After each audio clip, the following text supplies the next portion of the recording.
આજના વિડીયોમાં તમારું સ્વાગત છે. પણ વિડીયોમાં આગળ વધતા પહેલાં જો આ ચેનલને તમે સબસ્ક્રાઈબ નથી કરી તો પ્લીઝ આ ચેનલને સબસ્ક્રાઈબ કરજો અને બેલ નોટિફિકેશન પણ ઓન કરજો, જેથી આવી નવી રેસિપીના નોટિફિકેશન તમને મળતા રહેશે. આજના વિડીયોમાં આપણે મસાલા મેક્રોની બનાવતા શીખીશું, જેને બનાવવી ખૂબ જ સરળ છે. એ બહુ જ ટેસ્ટી લાગે છે. તમે એને માત્ર 15 જ મિનિટમાં બનાવી શકો છો અને એકદમ બહાર મળે એવી જ બનશે. તો અહીંયા મેં 1 કપ મેક્રોની લીધી છે અને આપણે બાફી લઈશું. તો આવી રીતના એનો જે યલોઇશ કલર હોય એ જતો રહે અને ટ્રાન્સપરન્ટ બની જાય ત્યાં સુધી આપણે એને બાફીશું. એને આપણે પૂરી કૂક નથી કરવાની, 90% જેવી કૂક થઈ જાય એટલે આપણે એને બહાર કાઢી લઈશું.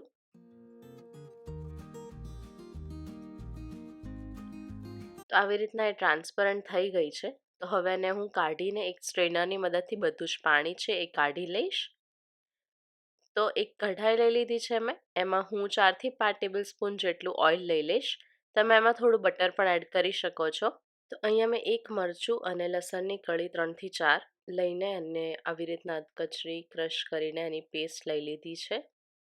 1 મિનિટ માટે આપણે એને સોતડી લઈશું.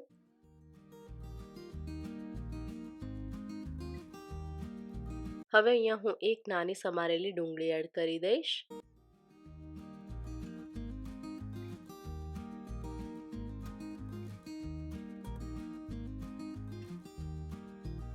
વન ફોર્થ કપ જેટલા ગાજર, 1/4 કપ જેટલી ફણસી, 1/4 કપ જેટલા કેપ્સિકમ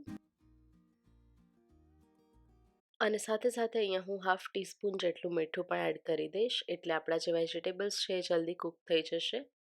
એકવાર વ્યવસ્થિત હું બધું જ હલાવી લઈશ.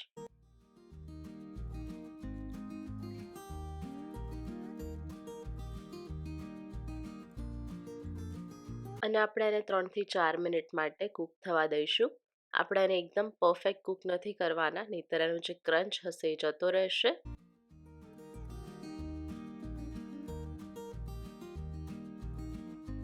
હવે એમાં હું હાફ ટીસ્પૂન ચીલી ફ્લેક્સ અને હાફ ટીસ્પૂન ઓરેગાનો એડ કરીશ. જો તમે આ બાળકો માટે બનાવતા હોય તો ચીલી ફ્લેક્સ સ્કીપ કરી શકો છો.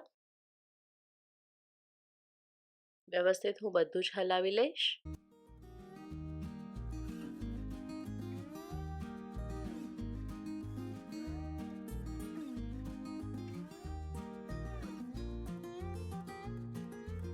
હવે અહીંયા હું 4 થી 5 ટેબલ સ્પૂન જેટલો ટોમેટો કેચઅપ એડ કરીશ. વ્યવસ્થિત હું બધું મિક્સ કરી લઈશ. આપણે ગેસની ફ્લેમ છે એ સાવ લો જ રાખીશું.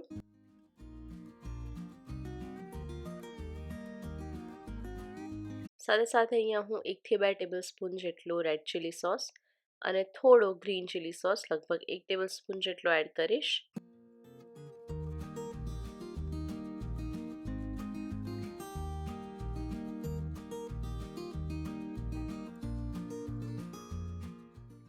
મેકરોની જે આપણે બાફીને રાખી હતી એ પણ હું અહીં એડ કરી દઈશ.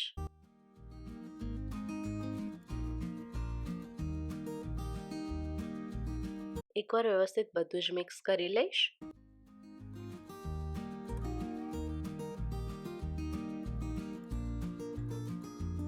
ઉપરથી અહીંયા હું હાફ ટીસ્પૂન જેટલો સોયા સોસ એડ કરીશ. આપણે બહુ વધારે સોયા સોસ એડ નથી કરવાનો. વ્યવસ્થિત હું બધું જ મિક્સ કરી લઈશ.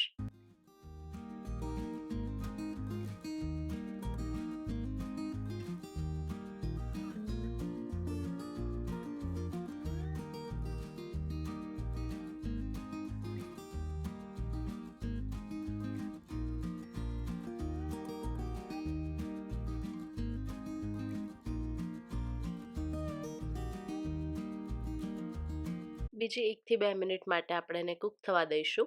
તો હવે અહીંયા હું 1 ચીઝ ક્યુબ આખી એડ કરી દઈશ. તમે અહીંયા મોઝરેલા ચીઝ પણ એડ કરી શકો છો અને એ ના હોય તો ચીઝની સ્લાઇસ પણ એડ કરી શકો છો. એકવાર હું બધું જ વ્યવસ્થિત મિક્સ કરી લઈશ અને અડધી મિનિટ માટે આપણે એને મેલ્ટ થવા દઈશું. જો ચીઝ ના ભાવતું હોય તો તમે એને સ્કીપ પણ કરી શકો છો. તો આ રીતના આપણી મેક્રોની છે એ તૈયાર થઈ ગઈ છે. તમે એને ગરમા ગરમ જ સર્વ કરી શકો છો. એ એકદમ પરફેક્ટ બહાર મળે એવી જ બની છે. તો આ રીતે તમે માત્ર 15 જ મિનિટમાં એકદમ પરફેક્ટ મેક્રોની ઘરે બનાવી શકો છો. તો આ રેસીપીને તમે જરૂરથી ટ્રાય કરજો. આ વિડીયો કેવો લાગ્યો એ મને જરૂરથી જણાવજો. જો વિડીયો પસંદ આવ્યો હોય તો વિડીયોને લાઇક કરજો, શેર કરજો. મારી ચેનલને સબસ્ક્રાઇબ ના કરી હોય તો સબસ્ક્રાઇબ કરજો અને તમારા સજેશન્સ કોમેન્ટ સેક્શનમાં ડ્રોપ કરીને મને જરૂરથી જણાવજો.